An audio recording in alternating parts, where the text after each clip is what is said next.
बिस्मिल्लाहिर्रहमानिर्रहीम। नाज़रीन अस्सलाम वालेकुम, मैं हूँ इमरान वसीम।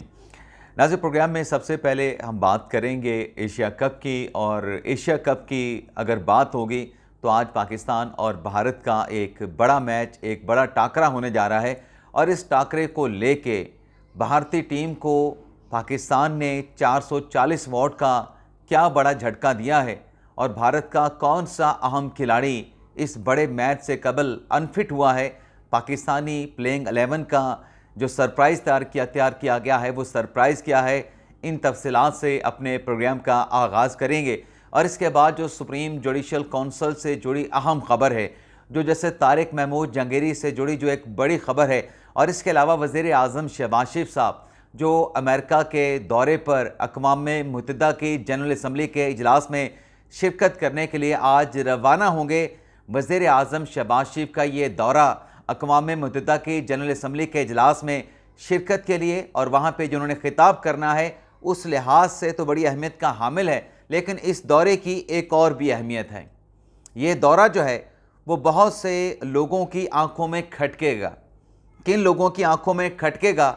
और जो मिशन नूर शुरू किया गया था, मिशन नूर की नाकामी के बाद, मिशन नूर का धड़न तख्ता होने के बाद अब इल्ज़ाम किस पे धर दिया गया है, इस हवाले से भी आपके साथ तफसीलात शेयर करेंगे। लेकिन व्लॉग का आगाज़ करने से पहले आपसे दरख्वास्त के चैनल को सब्सक्राइब कर लें, बेल आइकॉन का बटन प्रेस करें। वीडियो पसंद आए तो लाइक और शेयर ज़रूर कीजिएगा। तो नाज़रीन, पहली खबर से प्रोग्राम का आगाज़ करते हैं। पाकिस्तान की क्रिकेट टीम ने, पाकिस्तान की प्लेइंग 11 ने भारतीय सुरमाओं को आज के मैच में मज़ा चखाने की ठान ली है। लेकिन ये मज़ा कौन किसको चखाता है? मैच का आगाज़ होने से पहले की जो अहम डेवलपमेंट्स हैं, उन डेवलपमेंट्स ने भारतीय क्रिकेट टीम को एक बड़ा झटका भी दिया है और भारतीय क्रिकेट टीम को 440 वॉट का एक अलर्ट से धचका भी लगाया है। तो सबसे पहले तो झटके की बात कर लेते हैं कि भारतीय टीम के जो ऑलराउंडर हैं, अक्षर पटेल, जिन्होंने मेरे ख्याल से आईपीएल में किंग 11 से अपने क्रिकेट का आगाज़ किया था। डोमेस्टिक तो वो खेल रहे थे, लेकिन आईपीएल से उन्होंने किंग 11 से अपने जो है वो आईपीएल के सफ़र का, करियर का आगाज़ किया था। अब इनसे मुतल्लिक़ खबरें आ रही हैं कि अक्षर पटेल जो है वो अनफिट हैं, इनकी जगह पे किसी और खिलाड़ी को शामिल किए जाने का इम्कान है। लेकिन जहाँ तक नाज़रीन बात है पाकिस्तान की प्लेइंग 11 की, तो आखिरी मैच में खुशदिल शाह को शामिल किया गया था। लेकिन आज के मैच में खुशदिल शाह के शमूलियत का इम्कान नहीं है, बल्कि उनकी जगह पे फ़हीम अशरफ को पाक 11 में शामिल किए जाने का इम्कान है। और इसके अलावा हसन नवाज़ और सुफियान मुकीम पाकिस्तानी प्लेइंग 11 का हिस्सा नहीं होंगे। अच्छा, हसन नवाज़ के हवाले से मैंने ये जो एक्स पे देखा है, लोग बड़ी ख्वाहिश का इज़हार कर रहे हैं कि हसन नवाज़ को प्लेइंग 11 से ना निकाला जाए, बल्कि उसकी जगह पे जो साइम अयूब हैं, साइम अयूब की परफॉर्मेंस कुछ बेहतर नहीं रही तो उन्हें ना निकाला जाए, बल्कि साइम अयूब को जो है वो प्लेइंग 11 से एक्सक्लूड किया जाए। यहाँ पे मेरे ख्याल से शायद साइम अयूब को जो हसन अयूब पे बर्तरी हासिल है, बैटिंग में दोनों का एक जैसा रिकॉर्ड होगा, लेकिन साइम अयूब को जो बर्तरी हासिल है वो उनका जो बॉलिंग ऑप्शन है। बॉलिंग ऑप्शन में साइम अयूब ने अब तक बेहतरीन कारकर्दगी दिखाई है, बल्कि पाकिस्तानी जो दीगर स्पिनर हैं उनसे ज़्यादा अच्छा परफॉर्म कर रहे हैं।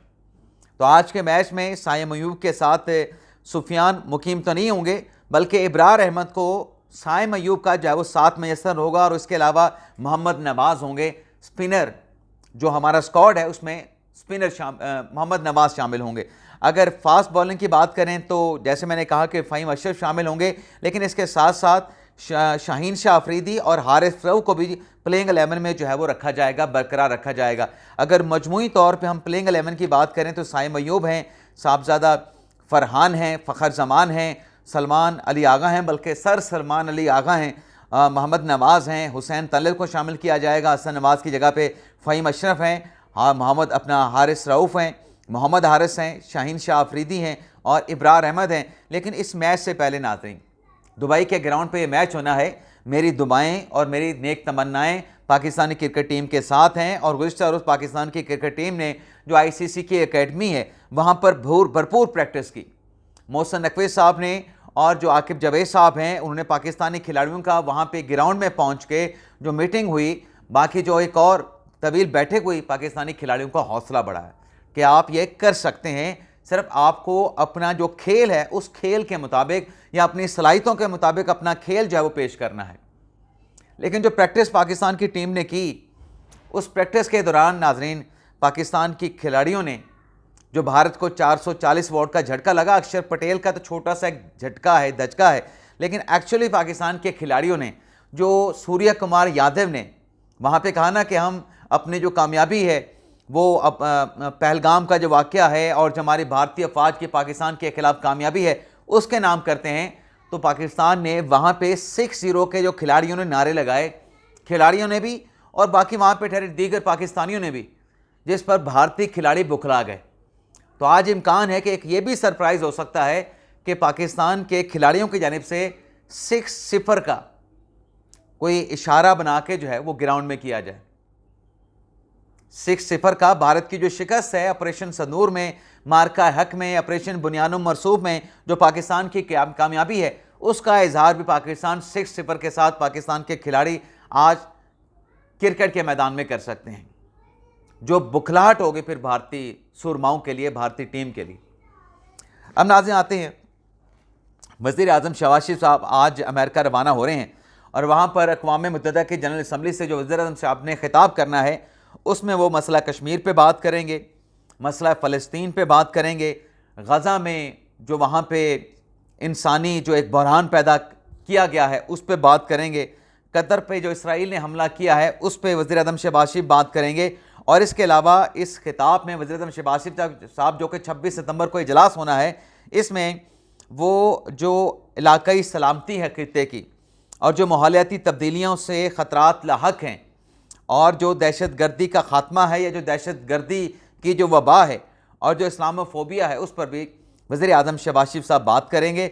और डोनाल्ड ट्रंप के साथ मुलाकात का इम्कान है और अमेरिका में न्यूयॉर्क में वज़ीर आज़म शहबाज शरीफ की पाकिस्तानी कम्यूनिटी और ताजरों के साथ भी मुलाकात होगी। और साइड लाइन पे अक़वाम मुत्तहिदा की जनरल असम्बली के इजलास के दौरान साइड लाइन पे इस्लामिक ममालिक के और दीगर ममालिक के सरबराहान के साथ भी वज़ीर आज़म शहबाज शरीफ की मुलाकात भी होगी। लेकिन असल ख़बर ये है कि वज़ीर आज़म शहबाज शरीफ इस अक़वाम मुत्तहिदा की जनरल असम्बली के इजलास के दौरान लोगों की निगाहों का मरकज़ होंगे। और अगर आर्मी चीफ आसिम मुनीर साहब भी वज़ीर आज़म के साथ दौरा अमेरिका पे जा रहे हैं तो वो भी मरकज़ निगाह होंगे, क्योंकि भारत के ख़िलाफ़ मार्का हक में ऑपरेशन बुनियानुम मरसूब में जो पाकिस्तान ने कामयाबी हासिल की है, उसके बाद वज़ीर आज़म का ये पहला दौरा अमेरिका है। और हमने देखा कि जैसे OIC के इजलास में और मार्का हक के बाद जहाँ जहाँ भी वज़ीर आज़म गए हैं, शहबाज शरीफ साहब पाकिस्तान के वज़ीर आज़म को, उनकी टीम को और फील्ड मार्शल आसिम मुनीर साहब को बड़े पुरतपाक, बड़े वालहाना और बड़ी गर्मजोशी के साथ वेलकम किया गया है। तो यहाँ पर भी दौरा अमेरिका में जनरल असम्बली में और जनरल असम्बली के एहतराम में साइड लाइन पर भी वज़ीर आज़म शहबाज शरीफ और उनकी टीम को बड़ी गर्मजोशी के साथ उनकी आवभगत की जाएगी। और नाज़रीन इस बात का इम्कान भी है कि जो मोहम्मद बिन सलमान है, क्राउन प्रिंस, वो नवंबर में पाकिस्तान का दौरा कर सकते हैं। और जो पाकिस्तान ने सऊदी अरब के साथ दिफाई मुआहिदा साइन किया है, ये दिफाई मुआहिदा, इसमें 5 मज़ीद ममालिक शामिल हो सकते हैं और एक गैर मुस्लिम मुल्क भी इसमें शामिल हो सकता है। लेकिन नाज़रीन इस मुआहिदे के ख़िलाफ़ जो प्रोपेगेंडा करने वाले हैं, सबसे पहले तो हमेशा मैं जिक्र करता हूँ अव्वल नंबर पे गीले तीतर इमरान रियाज खान का, बाकी तो उसके नीचे चेले हैं। जैसे शैतान के चेले होते हैं ऐसे ही इमरान रियाज खान के चेले हैं जो इस मुआहिदे के हवाले से सवालात उठाते हैं। अब नाज़रीन आप ये देखें कि ये मुआहिदा सऊदी अरब से होने से पहले जो अरब ममालिक हैं उन्होंने अपनी सिक्योरिटी की जिम्मेदारी किसको तफवीज़ कर रखी थी? वो अमेरिका को, सुपर पावर को तफवीज़ कर रखी थी और वो बेफिक्र थे। लेकिन इसराइल के कतर पे हमले के बाद उनकी आंखें खुल गईं। अब आप देखें कि कितना बड़ा जंप आया है और पाकिस्तान को कितना बड़ा एजाज़ मिला है, कितना बड़ा एजाज़ मिला है। गीले तीतर, मफरूर, भगोड़े इमरान रियाज खान का प्रोपेगेंडा, झूठी कंपेन उसकी अपनी जगह पे, सुपर पावर के बाद ये सिक्योरिटी की जिम्मेदारी अरब ममालिक के या मुस्लिम ममालिक के सरबराह सऊदी अरब ने पाकिस्तान को दी है। तो क्या ये एजाज़ की बात नहीं? ये बहुत बड़े एजाज़ की बात है, ये इत्तफाक नहीं। और जैसे बहुत सारा प्रोपेगेंडा किया जाता है, आज मैं एक और चीज़ आपको बताता हूँ। पाकिस्तान के बारे में कहा जाता है ना कि पाकिस्तान मुआशी बहरान का शिकार है, पाकिस्तान की मुआशी हालत अच्छी नहीं, पाकिस्तान के पास वसाइल नहीं, लेकिन ये भी कुदरत का करिश्मा है कि मुआशी वसाइल की कमी के बावजूद, भूख या गुर्बत या अफलास के बावजूद पाकिस्तान एटमी मुल्क है, एटमी ताकत है। हमारे जो दीगर मुस्लिम ममालिक हैं, सऊदी अरेबिया जैसे, मुत्तहिदा अरब अमारात जैसे, कतर जैसे, ओमान जैसे, बहरीन जैसे, मलेशिया जैसे, तुर्की जैसे, उनके पास ये वसाइल और ये सलाहियत नहीं है। हालांकि उनके पास अगर माली वसाइल की बात करें तो माली वसाइल से वो लेस हैं। वो मालिक माली वसाइल के हवाले से अल्लाह ताला का उन पे बड़ा करम है, लेकिन ये अल्लाह का पाकिस्तान पे करम है कि पाकिस्तान के पास एटमी टेक्नोलॉजी है। और ये जो मुआहिदा पाकिस्तान ने सऊदी अरब के साथ किया है, ये भगोड़ों का, गेले तीतरों का, ये शैतान के चेलों का प्रोपेगेंडा अपनी जगह पे, लेकिन इस मुआहिदे ने जो पाकिस्तान और सऊदी अरब ने किया है, पूरी दुनिया में तहलका मचा के रख दिया है। पूरी दुनिया में इस मुआहिदे ने तहलका मचा के रख दिया है। अब आप मिशन नूर के हवाले से देखें कि गीला तीतर इमरान रियाज खान क्या कंपेन कर रहा है। वो कहते हैं जी हुकूमत घबरा गई, एस्टेब्लिशमेंट घबरा गई, एस्टेब्लिशमेंट यानी से होशे हथकंडे इस्तेमाल किए गए, डराया गया, धमकाया गया, ऐसा किया गया। या आप उसका थंबनेल देख लें गीले तीतर का, भगोड़े का, कि हुकूमत घबरा गई। मिशन नूर, भाई हुकूमत घबरा गई और आपके अपने बंदे खुद भाग गए, आपकी अपनी लीडरशिप घबरा गई, घबरा रहेंगे बल्कि दौड़ने लग गई उनकी। आरिफ अलवी साहब को ले लें, अली मादल शेख साहब को ले लें, अली मोहम्मद ख़ान को ले लें और खालिद खुर्शीद को ले लें। उसके बाद जब वो अपने नूरुल कादरी साहब ने एक और बयानिया जारी किया कि हुक्म एज़ान से हम अपनी कंपेन 20 सितंबर से 24 सितंबर तक चलाएंगे, तो फिर आरिफ अलवी साहब ने वो अजान दे। गीला तीतर तो खुद अजान नहीं दे रहा था, लेकिन जब सोशल मीडिया पे बात हुई फिर जाके गीले तीतर ने जाके अजान दी। ये तो पाकिस्तान तहरीक इंसाफ को अपनी सफ़ों में झांकना चाहिए कि ये शरारत किसकी थी। इसके अलावा नाज़रीन, जो आज़ाद कश्मीर में एक कमेटी बनी हुई है, अवामी एक्शन कमेटी, अब उस कमेटी से मुतल्लिक गीला तीतर ज़मीनी हक़ाइक़ के बरक्स जो है प्रोपेगेंडा करता है। नाज़रीन, जो आज़ाद कश्मीर का जो टोटल बजट है 150 बिलियन का, जो वो अपने वसाइल से या अपनी रिकवरी से पैदा करता है, उसमें 150 बिलियन हुकूमत पाकिस्तान देती है। और आज़ाद कश्मीर में जो सरकारी मुलाजमीन का रेशो है वो टोटल आबादी का 32% है, जो कि दुनिया में सबसे ज़्यादा है कि टोटल आबादी में से 32% जो है वह सरकारी मुलाजिम हों। और ये बैठ के प्रोपेगेंडा करता है, इसे ज़मीनी हक़ाइक़ का इल्म नहीं। अब नाज़रीन आते हैं सुप्रीम जुडिशल काउंसिल की बात कर लेते हैं। नाज़रीन, वकील हैं वकास मलिक साहब, उनकी जानिब से जो इस्लामाबाद हाई कोर्ट के जस्टिस हैं सरदार इजाज़ इसाक खान साहब, उनके खिलाफ एक बरतरफी का रेफरेंस जो है सुप्रीम जुडिशल काउंसिल में दायर किया गया है। और इस रेफरेंस में वकास मलिक साहब ने एक तो अपने मुतल्लिक जिक्र किया कि मेरे साथ जो है मेरी इंसल्ट की गई कमरे अदालत में जज साहब की तरफ से, और जो रेफरेंस उन्होंने सुप्रीम जुडिशल काउंसिल में दायर किया है उसमें जज साहब पे बदनवानी के, जानिबदारी के, हलफ से खिलाफ वर्जी के, ज़ाती अनात के, तासुब के इल्ज़ामात लगाए गए हैं मुबैना तौर पर। और इसमें वकास मलिक साहब का कहना है कि मरियम फ्याज का जो केस था वो जज साहब ने, सरदार इजाज़ इसाक साहब ने 3 साल तक उस केस का फैसला नहीं सुनाया, और जो वेल्ड गाड़ियों का केस था उसको भी ताख़ीर का शिकार किया। और जो हाई कोर्ट का नज़्म व नस्क है उसमें जस्टिस सरदार इजाज़ इसाक साहब जो हैं वो रुकावट का बायस बन रहे हैं। चीफ जस्टिस के खिलाफ महाजराई का इल्ज़ाम भी इस रेफरेंस में लगाया गया है, और ये भी इल्ज़ाम लगाया गया है सरदार इजाज़ इसाक पे कि वो इस्लामाबाद हाई कोर्ट के जज होने के बावजूद अपनी फर्म भी चलाते हैं, और अपने रिमार्क्स के ज़रिए, अपने केसेस की समाअत के ज़रिए जो जज साहब हैं वकास मलिक साहब अपनी शिकायत में कहते हैं कि फ़ौज मुखालिफ और रियासत मुखालिफ इश्तियाल भी जज साहब की तरफ से जो है वो फैलाया गया है। अब ये नाज़रीन जो रेफरेंस आया है, इस रेफरेंस में सुप्रीम जुडिशल काउंसिल से कहा गया है कि जज साहब के ख़िलाफ़ आप इंक्वायरी करके उन्हें, यानी जस्टिस सरदार इजाज़ इसाक साहब को अपने ओहदे से, उनके जज के ओहदे से बरतरफ करने की सुप्रीम जुडिशल काउंसिल सिफारिश करे। अब देखते हैं कि ये रेफरेंस कब टेकअप होता है। वैसे तो याहिया फरीद साहब कह चुके हैं कि जो पहले वाले हैं वो पहले टेकअप होंगे, बाद वाले बाद में टेकअप होंगे।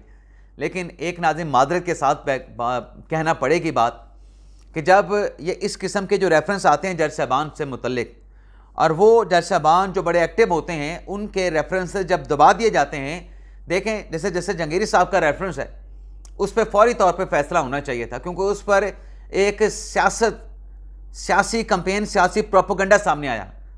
जज साहब के खिलाफ वो रेफरेंस नहीं बनता तो उनके खिलाफ वो रेफरेंस बहुत पहले खारिज हो जाना चाहिए था, और अगर रेफरेंस जायज़ है तो उस पर बहुत पहले फैसला हो जाना चाहिए था।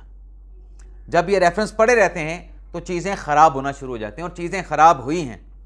मेरे ख्याल से चीफ जस्टिस या अफरीदी साहब को इस मामले को, जजेस के खिलाफ जो रेफरेंस आते हैं, बड़ी संजीदगी के साथ लेने चाहिए और फौरी तौर पे टेकअप करने चाहिए, उस पर कार्रवाई का आगाज़ भी करना चाहिए और रिकमेंडेशन भी अपनी भिजवानी चाहिए। इसके अलावा नाज़रीन, जैसे जंगीरी साहब की जो अपील इस्लामाबाद हाई कोर्ट के फैसले के खिलाफ सुप्रीम कोर्ट में दायर की गई थी, जिस पर पहले कोई 23,000 समथिंग डायरी नंबर लगा था, अब इस अपील पे जो रजिस्ट्रार ऑफिस है उसने जंगीरी साहब की अपील पे जो केस नंबर है CPLA 4247/2025 का नंबर लगा दिया है। यानी ये जो अपील है ये समाअत के लिए मंजूर कर ली गई है, समाअत के लिए काबिल एतबार है या काबिल समाअत है, लेकिन अभी तक इस अपील पे समाअत के हवाले से कोई बेंच तश्कील नहीं दिया गया, और ये जो अपील है ये आईनी बेंच में लगेगी। और मेरी जो ज़राए से बात हुई है कि अभी तक ना कोई कमेटी हुई है, ना कोई कमेटी बनी है, ना कोई कमेटी तो है, कमेटी का कोई इजलास नहीं हुआ है, और इस दरख्वास्त की जंगीरी साहब की अपील पर फिक्सेशन के हवाले से अभी तक कोई फैसला नहीं हुआ है। वैसे नाज़रीन, वो जो हम मिशन नूर की बात कर रहे थे, तो मिशन नूर से एक बात जो वाज़े हुई है कि Pakistan Tehreek Insaf social media brigade की, सोशल मीडिया जंगजुओं की, सोशल मीडिया वॉरियर्स की यरगमाल बन चुकी है। कमरा अदालत से एक और अहम खबर है नाज़रीन, सना यूसुफ, कमसन टिकटॉकर, मासूम टिकटॉकर, जिसका कत्ल कर दिया गया और कत्ल किया गया एक शहरी फैसलाबाद के उमर हयात की तरफ से। कल अदालत ने उमर हयात पे सना यूसुफ के कत्ल की फर्द जुर्म आयद कर दी है, लेकिन मुलज़म उमर हयात की तरफ से सेहत जुर्म से इनकार किया गया कि उसने ऐसा कुछ नहीं किया है, और सना यूसुफ का मोबाइल भी नहीं छीना था। तो जज साहब ने उन पे फर्द जुर्म लगाते हुए जो मुलज़म का इनकार है कि उसने कोई जुर्म नहीं किया, प्रोसिक्यूशन को हुक्म दिया है कि आपके पास जो केस है, जो शवाहिद हैं मुलज़म उमर हयात के खिलाफ, वो शवाहिद पेश करें, और जो गवाहान हैं उन्हें 25 सितंबर को अदालत में लाया जाए बयान कलमबंद करवाने के लिए। तो नाज़रीन, आज का हमारा व्लॉग आपसे ज़्यादा चाहते हैं। अल्लाह ताला हम सब का हामी नासिर हो। अपनी दुआ में याद रखिएगा। अल्लाह हाफिज़।